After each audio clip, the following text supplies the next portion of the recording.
Okay, good morning, everyone. This is a bi-monthly State of the Union, and this meeting is for supervisors and managers. We always want to give an opportunity for the supervisors and managers to have some of the information that is going out before we do a all town hall meeting. So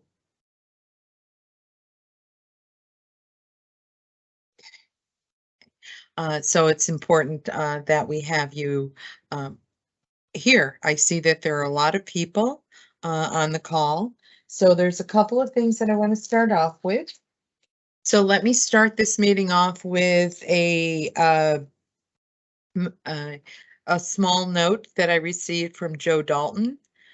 He said, "Good day, Ms. Delancey. I've been lucky in receiving advice and excellent service from Alexa Brody in your audiology department. She's been very professional and truly caring. Her knowledge of the treatment, equipment, and the speed of treatment is a true credit to your hospital. It's not mine, it's yours. Make sure no other facility ever steals this true expert."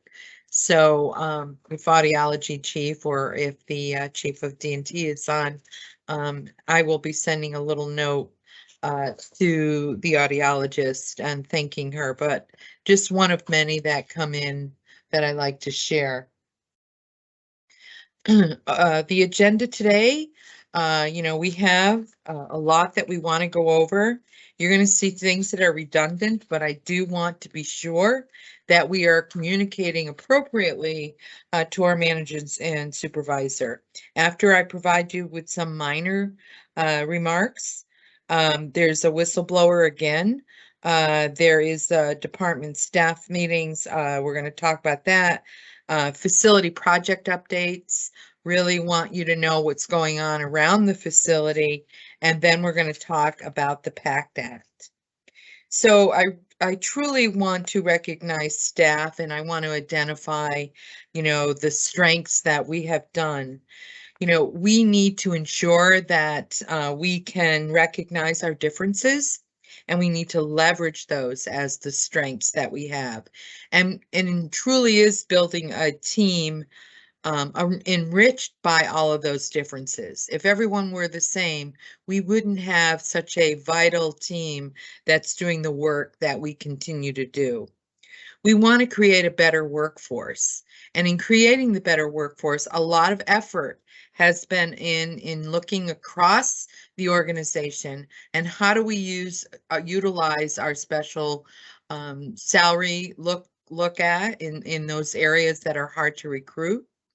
Looking at special contribution awards, looking at spotlight awards, embracing everything that we can. Now recognize that, we don't have a limited dollar amount, but we have to judiciously be able to spread it across the organization based upon data that shows us that we are having difficulty recruiting, having difficulty retaining, and looking at other awards that we can give to our employees. So Albany has been very good in embracing our inclusion, embracing our diversity, our equality and access for all our veterans and our staff. And this really is evident in our customer service scores, have been increasing. We are looking at how do we impact the inpatient customer service scores. Even though we're doing very well in specific areas, we do have a ways to go. Our trust scores from our veterans have had a high of 94% this year.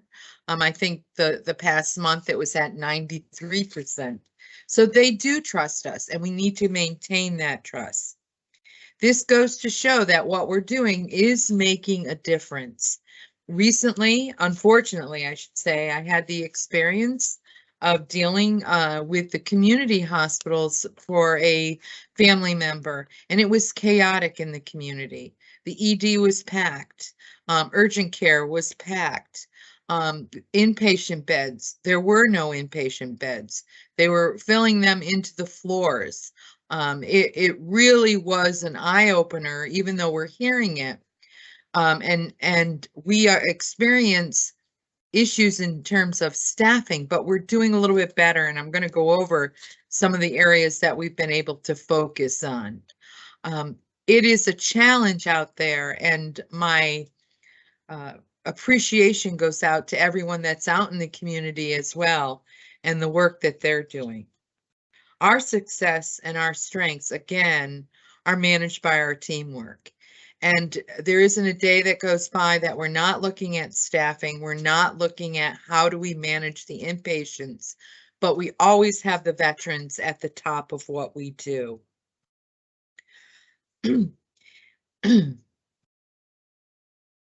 I want to again stress the patient survey responses with the eagerness, willingness to recommend VA providers to others based upon their own experience. We're doing very well in those areas.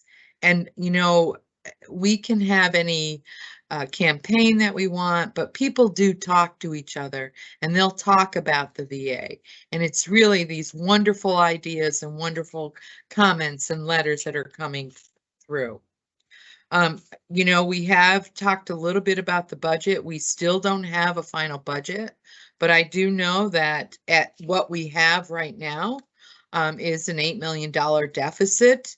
But we're still looking at how do we've still focused on increasing the amount that we gave for our performance awards, looking at special contribution awards, looking at how do we make an improvement from last year. So we continue to do that, but we have to be very knowledgeable and capable of managing a budget. A lot has to depend upon if the president signs off, will additional dollars, how much is going to go into a PAC. So there's a lot of unknowns that as an organization and as leaders, we have a lot to focus on. We're going to talk a little bit later. We have FMS on that's going to talk about some of the improvements that we've made throughout the organization. Modernization continues to drive us at the Stratton, and we are looking at technological transformations and evolutions and projects, looking at a really strong practice in the ED. Really want to appreciate the work that the ED folks, Chino Labrille has been doing to look at a project that we're doing there. We implemented Vocera, and interesting yesterday talking to one of the EKG techs, and you know, he had the Vocera on his chest, and you know, I asked him, I was waiting to hear, oh, I don't use it, but I heard how much easier it is for him now when he's in the OR and he has to contact someone else and he needs this and that. And it's so much easier than stopping what he's doing, going out and doing something else. So I'm sure that we're on the lower end of the learning curve for Vocera, and I'm hoping that we can improve there. We've provided new spaces, designs to improve the delivery of our healthcare and our services. Hopefully we'll be able to finish our new CLC. We have a new dialysis unit and we have a new SPS unit. And I believe that, you know, it not only improves our services, but also improves the work environment that our employees are in. A lot of work was done and to get the new MRI, to get the PET scan, the CT, and the 3D mammography. We're almost on our way to mammography. I can't say enough about the teams that made all of this happen. We are the only facility in the area, I think the only VA in our VISN who has this MRI piece of equipment, state of the art piece of equipment. And actually, I believe the MRI was built right here in our community by Philips. And so we had some wonderful pictures many of you had seen by the team who built our machine. Our research department, can't say enough. We've grown more than we ever have in the last 4 years. This is good for us. And why is it good? Good because it gives the value to the organization that we need, that Albany as a 1C facility is leading the way. But it also gives us a VERA reimbursement. It gives us money back. So we will see this in the upcoming years. So when they tell us that the budgets are going to be tough in 24, 23, 24, and 25. It's this VERA allocation, and especially in research, that we have increased. Let's see, in terms of efficiency, our lab is probably one of the most best efficient lab in the community, or excuse me, in the nation. So hats off to them. We are focusing on the sale. And I don't want to say in terms of sale, we're focusing on improving the care for our veterans. And in doing that, we have specific measures that we want to take a look at. I'm very happy and pleased to say that the fourth quarter for quality and for our overall score in our CLC, our overall score of 5 stars, and our quality has gone to 3, I believe. And this is because of all of the work that's being done by the nursing staff, the RNs, the LPNs, the NAs, the administrators, and Amy and to the rest of her team. So much effort is being done, but we can make a difference, and that has proven it. So these comments are made because I look forward to this year in 23. Do we have challenges? Absolutely. Are we working through those challenges? Yes. We know that we have scheduling issues with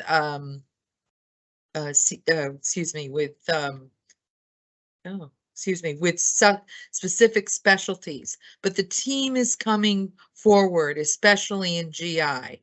Dr. Ashley, Dr. Howard, Dr. Pellerin, and others, and Amy, and all of her team, Christine and Melissa and Kathy, they're all working together to try to do the right thing for our veterans. Dr. Ashley is doing everything that he can to bring on other providers, either it's part-time or on fee, and I'm sure that we will be successful. This too shall pass, and we will be very successful. In terms of hospitalists, again, all the work that Dr. Ashley and his team have been doing to bring on new hospitalists and to ensure of our safety of our veterans as they're given inpatient care. So I look forward to what we're going to be doing. The executive, the leadership team, the service chiefs and myself and others will be meeting in 2 weeks, or next week. And we're going to be looking at healthcare in the future. How does it affect us? What do we need to do? And how can we be one of the stellar VA facilities in the country? When you're on a meeting or you're visiting or you're talking and people say, where are you from? And you say Albany, VA, they're going to be in awe of you and the work that you do for our veterans. Just wanted to go over quickly. In certain areas, we have been working to recruit. Yes, we've had turnover, and our turnover rate in nursing is higher than it has been.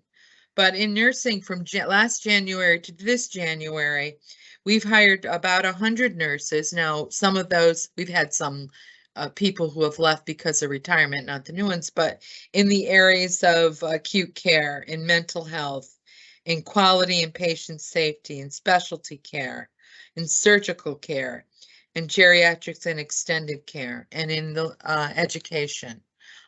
So we're keep focusing as those leave, we're posting, but people respond to you. If you know of someone who's looking for a position, talk to them. Have the recruiter reach out to them, especially if it's in nursing.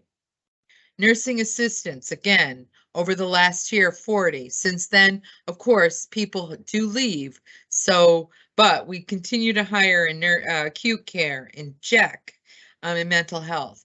Our hopes is that we have a 50-bed CLC. Right now, we're with staffing, we have about 32 beds. I hope in the next few weeks, with the new staff that are coming on in Jack, we're going to be able to get to that 50. And why? Because it's the best thing for our veterans. MSAs are hard to recruit. We're doing everything that we can on a day-to-day basis, and doing everything that we can to look at other alternatives. Social work, again, working in the mental health area and other areas. Housekeeping, for the first year, we were able to bring on quite a number of new housekeepers. Physicians as well, especially in the area of mental health. We brought in two new psychiatrists in primary care. Again, still recruiting for primary care. And Dr. Grimm and Dr. Pellerin doing a fabulous job, and Joe Dea, and looking at how do we grab and how do we entice those primary care providers, and looking not only as MDs, but as nurse practitioners. Specialty care, we've hired in the last year 6, and in surgical care as well. We've hired in diagnostic imaging, we've hired in mental health in terms of other psychologists, and in those areas. We've hired about 5 new psychologists. So the recruiting is ongoing. We're doing everything that we can to recruit. In terms of the physicians, we're doing everything that we can as their biannuals come through to look at what the pay is in the community. And as you know, everyone, we were able to give a 4.1% cost of living that was recommended or was agreed to by the president. So probably the highest amount that we've ever seen is in years in terms of 4.1. So I think we have a long way to go, but I'm very positive about the things that you're doing. We will leave it up for Q&A at the end, but if anyone has anything right now that they wanted to comment or question me on my comments, I can go there.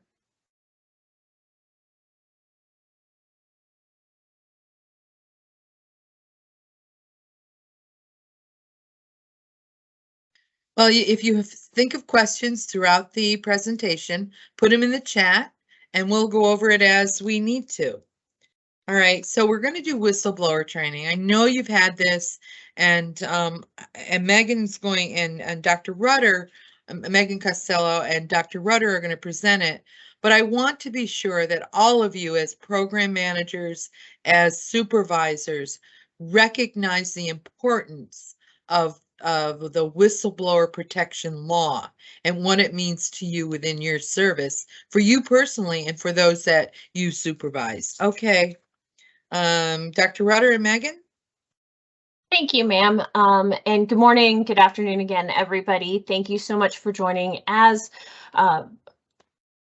Darlene mentioned, or Miss Delancey, excuse me, as Miss Delancey mentioned, this is a very important topic, and I know that it is a lot of the same information that you have already received in previous trainings, but because it is a hot topic, it is something that we need to have on the forefront. We just felt it was important to go through it again and provide all of the information available to you. The next couple slides will give you the overview of the program, answer some of the questions, and then also provide the links and TMS training courses that again are required to be completed. So that way you have them at an easy reference.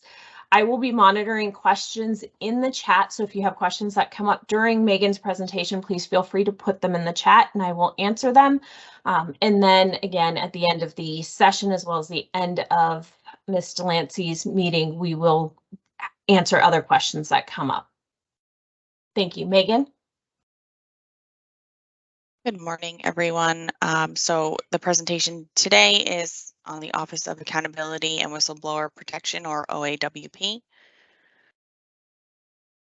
The agenda for this training will cover what a whistleblower is, protected disclosures and activities, what kind of proof is needed, and what retaliation may look like. The goal or objective of this training is to provide foundational knowledge regarding whistleblower protection. So what is a whistleblower? A whistleblower is someone who makes a protected disclosure or engages in a protected activity. So protected disclosures. A whistleblower is someone who makes a complaint or reports violations of laws and regulations, gross mismanagement, gross waste of funds, abuse of authority, specific and substantial danger to public health and safety, and censorship related to research, analysis, or technical information. Anyone can report protected disclosures to members of Congress, OSC, OIG, the Secretary of the VA, any management official, the White House, Government Accountability Office, the media, and you also. If the whistleblower reasonably believes something to be true, it is considered protected.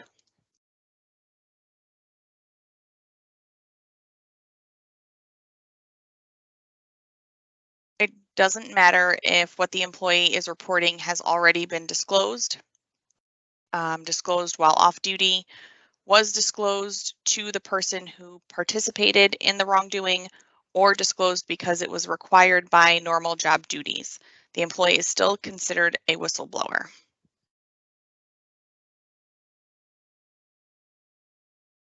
Employees do not need to report their wrongdoings through the chain of command.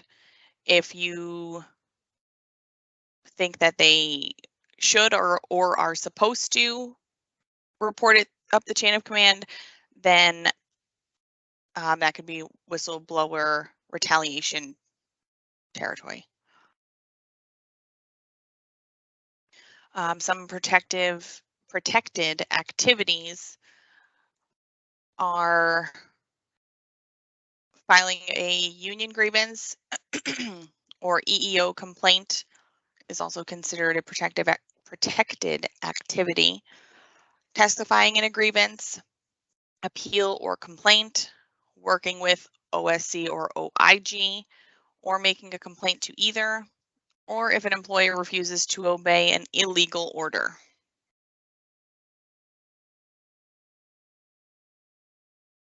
What the whistleblower has to prove. The burden of proof, or the burden to prove the wrongdoing, is on the whistleblower.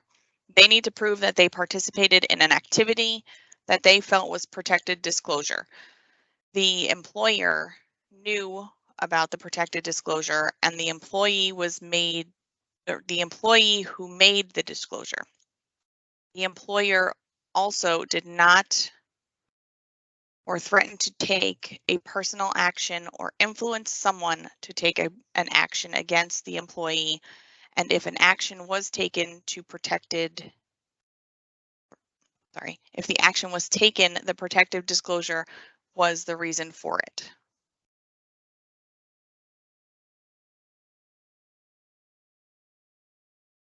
What the VA has to prove. If the whistleblower met all of their requirements of proof, then the agency has to show they would have taken the same course of action even without the protected disclosure. The evidence for the personal action needs to be ironclad.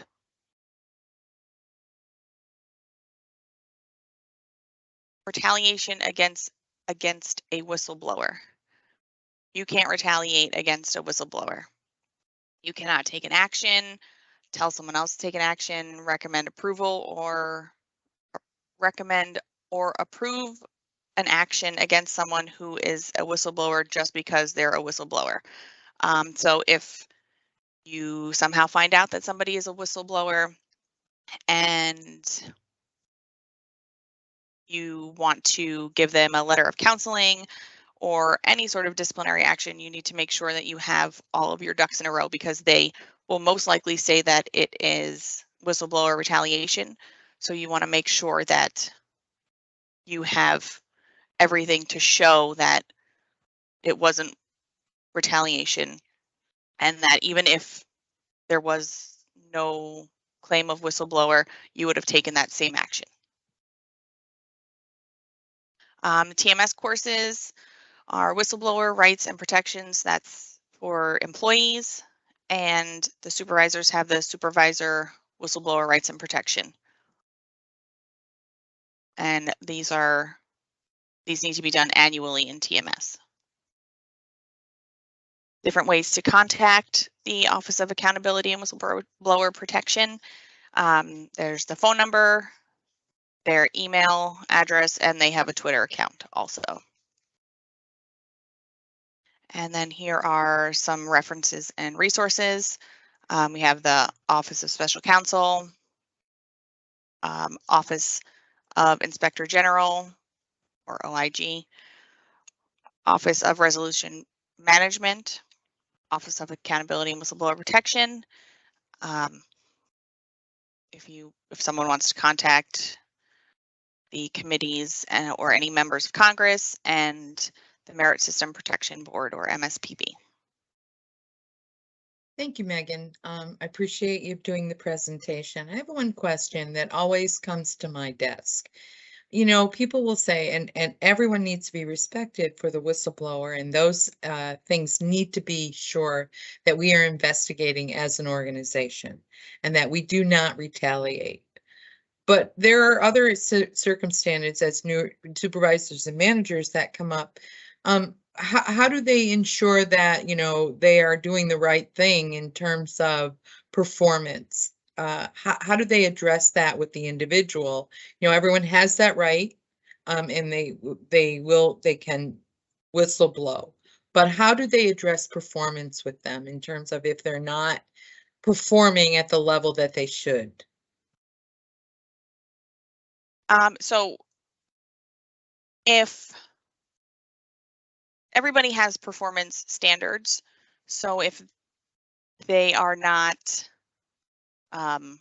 performing up to those standards, as long as the supervisor can show that they are not doing that, then there shouldn't be an issue. And if they can show that they would have done it if a different employee who wasn't a whistleblower had the same performance issues, that they would have the same course of action. And do you recommend consulting with HR on these issues when they come up? Yes. Okay. If anyone has any questions about anything that's HR related, definitely come to someone in HR and ask. We're happy to help. I'm sorry, I was just going to add to that, Ms. Delancey, that again, everybody needs to remember that whether you're a supervisor or an employee, while you have the right to whistleblow, that does not remove your responsibility or the individual's responsibility of the employee to be a performing and contributing employee to the organization.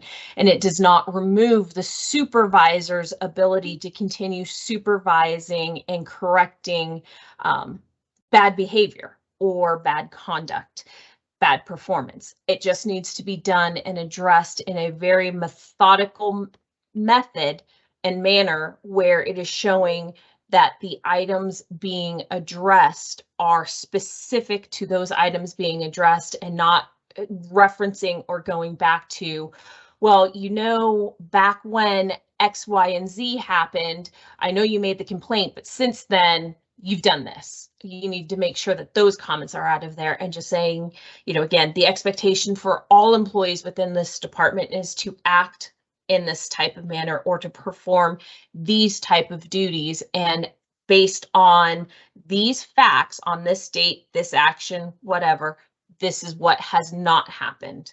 And that's really where that consultation with HR comes in. Wonderful. Thank you, Dr. Rutter, and thank you, Megan. Truly appreciate it. I know we asked you to do this often, but thank you. So next on the agenda is Marlene. You're going to talk about staff meetings and the importance of staff meetings. Good morning. So this came up also as, you know, part of our HRO journey. but also talking about, you know, tiered huddling and reviewing safety forums and huddles. And we took a survey probably about 6 months ago with the supervisors and asked if you have regularly scheduled staff meetings. And many of them said no. Either there was no response or some of the responses were no and some were yes. And the ones when we surveyed were yes. There were varying forms of what they did at their staff meetings, and how often they had them. So we talked, you know, Darlene and Marianne and I were talking. I have a monthly staff meeting that I do with my staff. It's scheduled monthly now. Sometimes when survey teams are here or things are happening in our department, they do get canceled or rescheduled. But I kind of just wanted to show you guys how we tailor our staff meetings. We kind of use the template that we use for regular committee meetings and alter that a little bit. And again, this is just a template for you guys to use. Every department, of course, is going to be different. You guys have different needs or different groups. You know, one of you may focus on nursing or FMS or EMS. However, I have about 16 programs that I have underneath. So my reports for my meetings look a little different. But we really just kind of wanted to show you what we did, how we do it. And then, of course, if you guys need any help, need any guidance on how to structure that. I also started these on the CLC, documenting them this way because staff aren't here sometimes 24/7. So this was a way for me to communicate down there in a binder with everything that we talked about in the staff meeting. And then they documented that they read it. It also helped in So certain cases. Marlene, I just wanted to jump in here. You know, this is such an important part of communication in the organization because anytime we do any survey, people always talk about communication. If this information could get down that you're getting at the LC, at the QSV, quality safety value, and at these bi-monthly calls, and you bring it to your staff, the front line are the ones that are going to be able to solve some of the issues that we have, but we have to bring it to the level of everyone so that they understand it. So some of the unintended consequences, Marlene, you could speak to in when you're having these staff meetings, how your staff feel and really how it affects engagement. If you would just address that, thanks. Yep. So this is, you know, and all of my staff, like I said, are in different programs. So some may not be aware of the survey sites that we're having, visits that we're having, you know, what Rob is doing in system redesign, you know, what's going on with SAIL and the organizational performance plan. So I put these on our agenda and I do walk through with them many of the changes that are done and then how it relates to them. So, you know, for example, the infection control items that are on sale, I review with the IP nurses so they're aware, and I review with the rest of the staff. Our utilization management metrics, you know, I review, the UM nurses know about it, but the rest of my staff doesn't. And I like to put the NDPP organizational plan on there as well as SAIL because my staff also have pieces of each of these that they intertwine with. So it's just really to get the information out there. And like Darlene said, the frontline staff want this information and want to know, you know, everybody wants to know what's in it for me and how it affects me and ultimately how it affects our veterans, so they can explain it better. I think the huddle boards that we've done in primary care and on med-surg and in the ICU have really helped the staff understand what these metrics are that they have actions on.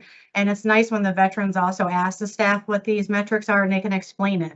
And that was the whole point of doing those huddle boards, definitely more engagement, showing our veterans what we were working on, what our metrics were. That also helps with our SHEP scores. So all of this intertwines.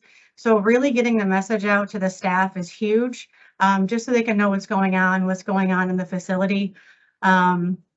So I do have standing agenda items, our site visits, system redesign, you know, staffing updates I either get from morning report or I am on some email, so I'm allowed to get that information. So I tell my staff, because these do affect them, where we are in process, if I have any staffing, if there's any leadership changes or new service chiefs, section chiefs that interacts with my staff, I let them know. And when I have the emails, I do forward the email, but again, everybody is really busy. They may not read all their emails. That's why I like to collate it all into these meeting minutes. And then I'll show you where I put it on my Teams page for my staff. So just quickly, I review what the organizational plan is with them, what SAIL, if there's any changes or updates monthly. I'll change them on here. If there's not, then I just keep it as informational as a standing agenda item. Our high consequence infection updates with COVID, this was added just so our staff knew what was going on. And then updates and open items. So these are really updates on other staffing in the facility because the hospitalist staff, of course, affects a lot of my staff for patient risk and safety and that kind of thing. And just any open items that come via email. So, you know, the pay calendar adjustments, RN pay adjustments, what we're doing with Vicera. So I'll keep these agenda items on until they're closed or we have an answer for the staff. These are also questions that my staff have asked, so I'll keep them on updates until it's closed, just so they know what's going on to close the loop of communication. Anything from HR, I put on here the work-life benefits team meetings. They can click on the attachment and go to the meeting if they want to. All the facility projects that were at LC, this document was there, so I send that to them just so they're aware. We're working on our AES action plan, so I review that with them monthly to see where we're at, see if there's any changes that need to be made. And then again, any emails, you know, the Teams photo email, and the employee engagement newsletter that Karen Sklarnik puts out, I put on here. One of our goals for our AES was growth, and Karen's does very well putting on here any education opportunities, training opportunities. Amy does really a nice job forwarding stuff to her team. So I get those emails if there's any training opportunities. And then the big one that we do is a round table. Now, there's only 16 of us, and a lot of your departments are much bigger. So you may want to do open FAQs or questions more than a round table, but we have enough time on our meeting for me to do that. And it's really nice for the other staff to hear what the other people are doing in my department, because again, they're different programs. But then gives me an opportunity too to catch items that I may not be aware about that they're working on. So I literally go around the round table, anything that they're working on, anything that they forgot to tell me or happened this week and didn't tell me. But again, it's just for my staff to collaborate together, just to see what's going on with everybody else. And then for parking lot, anything informational, you know, I think this has been on mine for about 6 months. So any parking lot items, I'll move once Karen does a new newsletter, I'll move the old one to the bottom here in the parking lot, and then I'll put the newer one up top into the open items. But again, this is really great collaboration. If one of my staff is off that day or they have a conflicting meeting, I do have a Teams page that I have for them that has our agendas, our functional category statements. Those are the ones that are required yearly from Chris Ash for the CPRS access. My minutes are here. My screening table calendar, I've created a calendar here since we're doing the COVID screening. We have every Tuesday morning. So the staff, it's easier for me if they go in here, sign up, and then I can see if a hole is available, then I'll go back and ask if anybody's available. But they've been really great. I usually put it out a few months at a time. So they're able to coordinate with each other and fill that slot. So that helps me a great deal. I'm not having to reach out over and over to get somebody to cover. And then workload, I try to track their workload as much as I can. We do it yearly. I'm a little late this year, but it really helps me when I do a workload eval for all my staff, what's going on, what they're doing, what other ancillary duties that they're doing.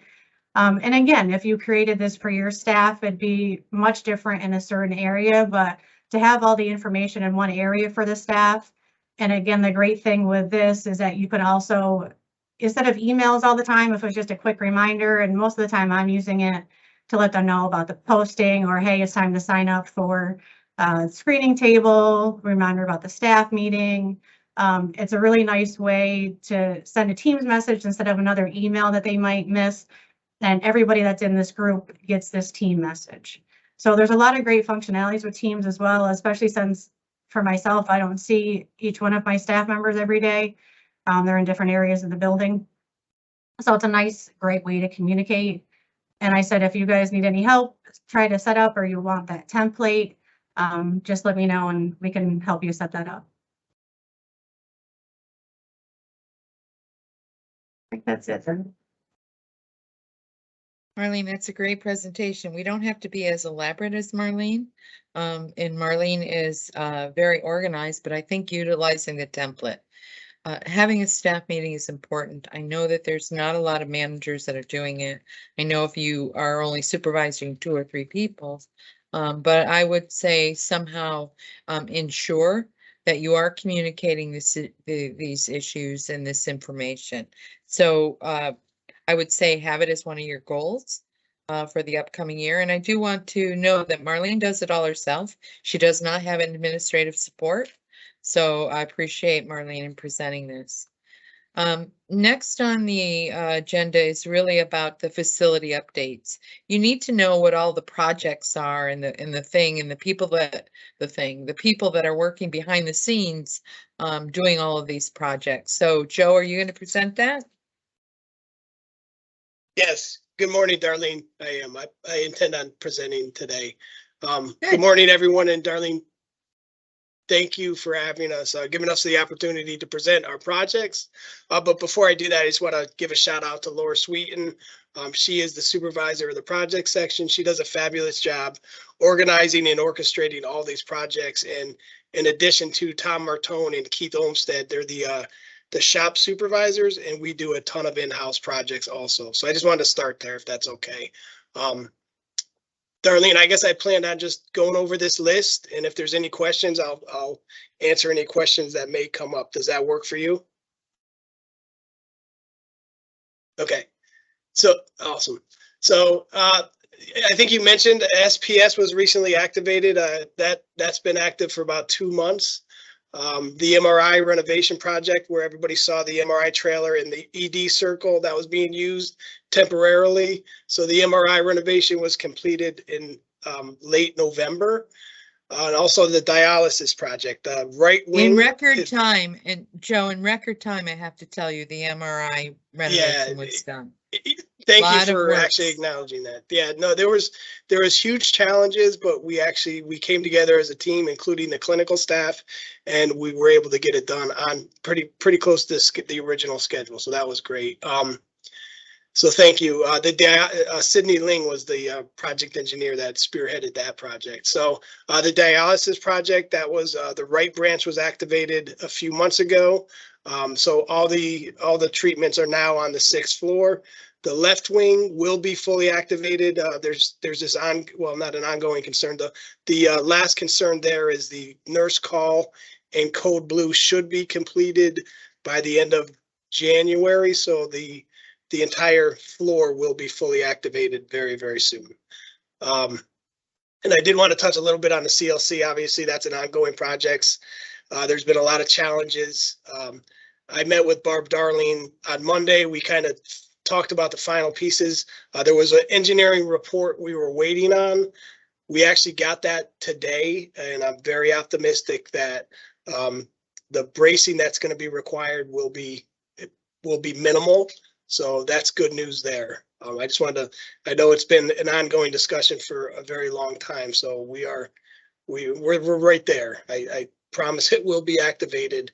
It will happen. So, all right. So with that said, I'm going to move into the construction of 23. So right now you're not going to see a lot of construction on site, but come April, we've got a lot of things coming up. So I'll just go through the higher visibility ones. It's going to be the staff parking lot. April, the contractor is going to mobilize. It's a 5-phased project. It is going to impact employee parking for the summer and into the end of the year. However, we have it phased where the idea is we will not impact employee parking. When you show up, the idea is you will have a spot. It's not going to be as easy as right now, but the phasing of the project is going to, it will not eliminate spots. The other one is right now, the idea is the new ED that is out for bid right now. We expect bids back by the end of the month.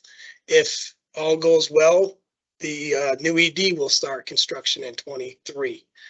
In addition to that ED, there's an upgrade of the security systems. There's going to be all new cameras installed throughout the throughout the VA, better coverage, better quality. So the security of the facility is going to be upgraded this year as well. A few other ones that probably aren't as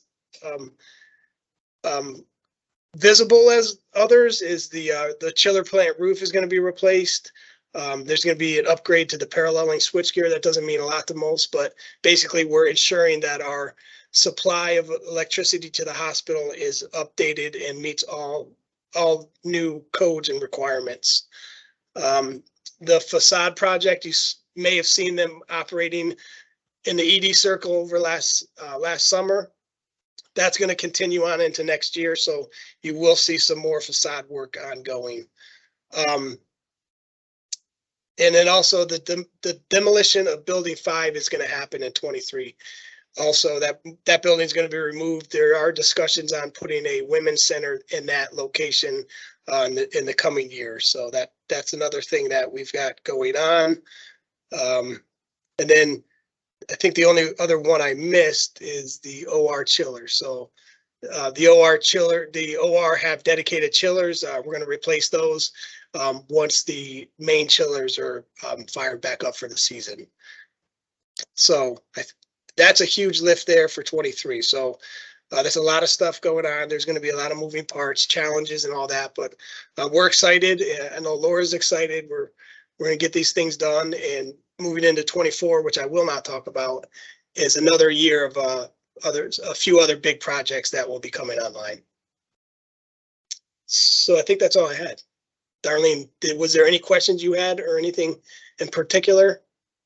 No, I want everyone to really understand all the different projects and the work that FMS is doing behind the scenes.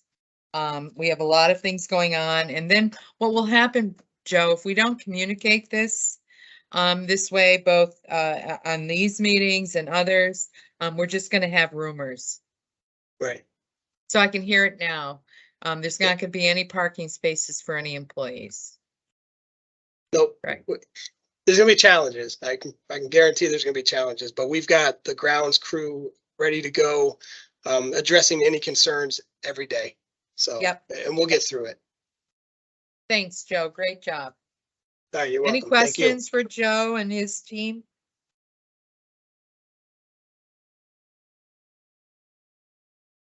Okay, Potter, Peter Potter.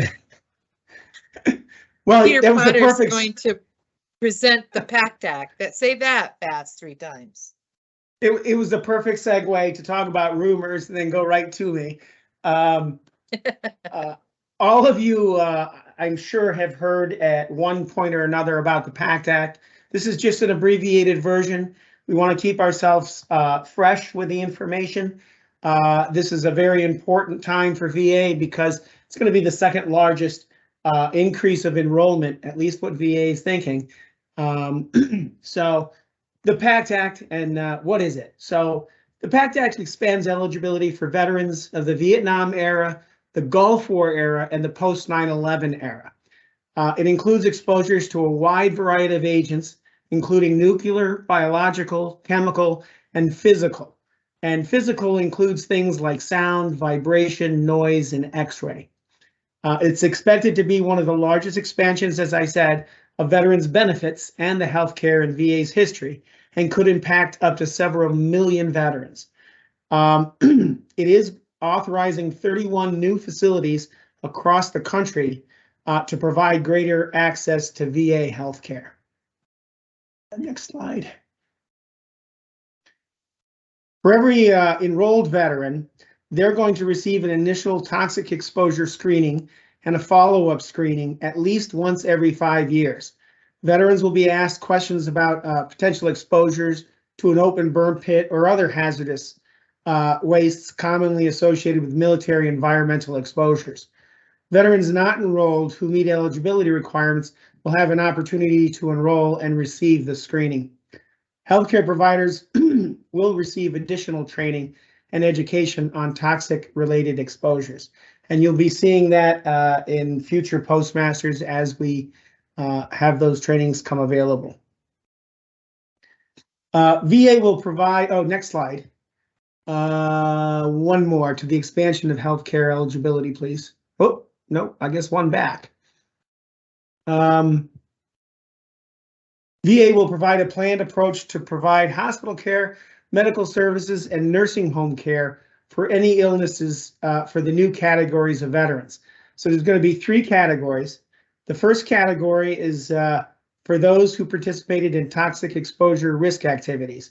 as defined by law while serving on active duty for training or inactive duty training. Category 2 are going to be veterans who were assigned to a duty station in certain locations during specific periods of time.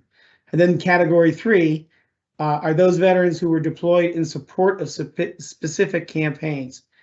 The categories 1 and 2 will be scheduled for healthcare eligibility based on military discharge or release date, phased in between October of 2024 and October of 2030. That way we don't have a giant influx of veterans and end up being faced with the issue the VA had back in the Vietnam era. Category 3 veterans will be eligible beginning October 1st of 2032. Next slide. There are over 20 new conditions presumed to be service-connected due to various in-service toxic exposures. At this, and basically that's for the when they receive their questionnaires through their primary care, they'll narrow that down. One of the misconceptions out there is this is just more of the newer veterans, but we do have one veteran, Emil Baker, who is he's a volunteer with VA to get the word out for us, who had Agent Orange exposure, but he also qualified under PACT Act, and now he's going to receive additional benefits based off of hypertension. So again, this is going to be from Vietnam era on, and that's why it's important to make sure that all veterans get this information. Next slide. All the PACT information is updated on the website, VA's website, which is va.gov/PACT. I will update our intranet under PACT for common questions and talking points, as well as our Facebook. You'll notice I posted a video today that VACO had sent out. We also had our longer presentation that we did over at Building 67 with the director and the associate director and some veterans that came in for a town hall. So that is located on our Facebook page. And if you have any questions on the public affairs SharePoint for Albany, I do have an entire folder that I'll continue to update as the dates come forward. And I'll update it by date so you know that if anything was, any specific file has been updated, that's just go to the latest date file and that's where it's going to be. Are there any questions?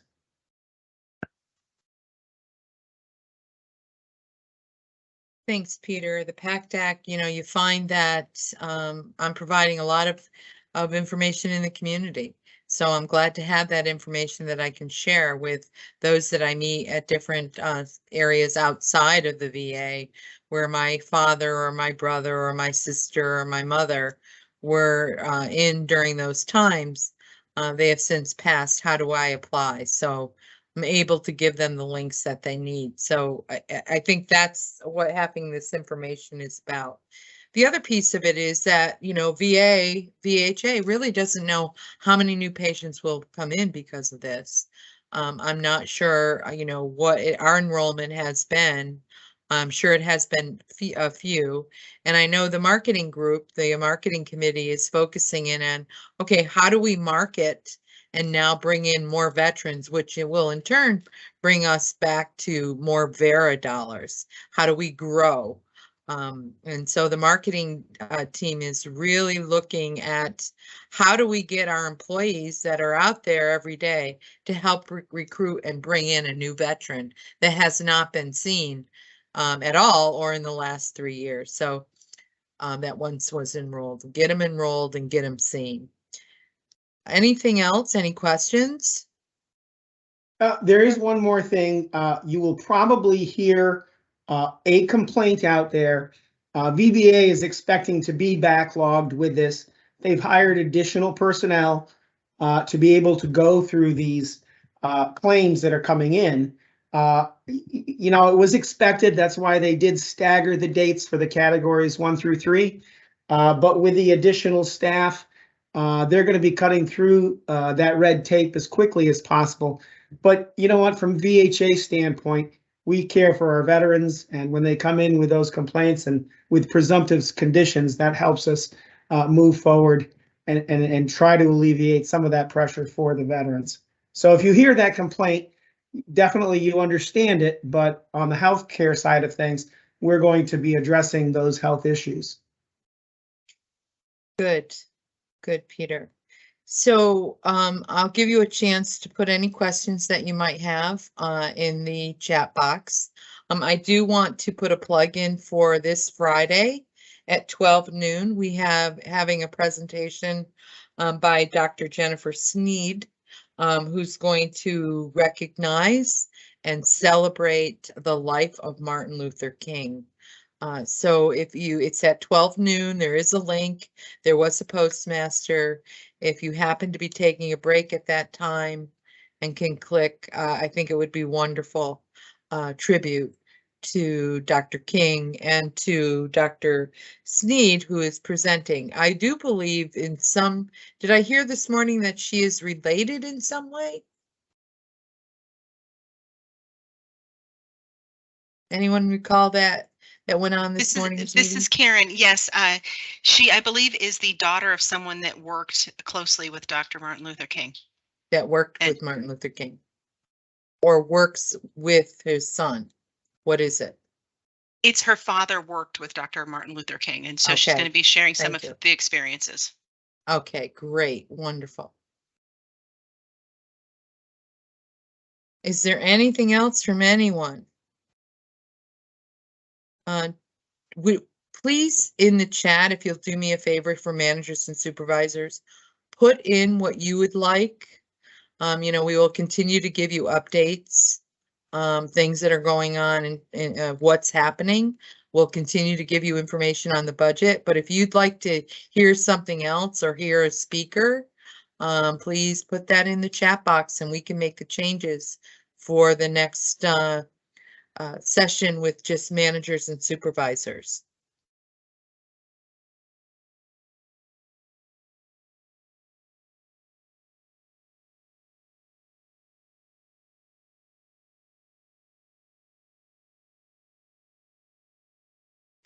Pretty quiet out there, folks, but that's all right. Quiet is good. Please know, always available if you need a question or an answer to your question or a question to your question. Thank you for joining and have a very lovely afternoon. Thank you.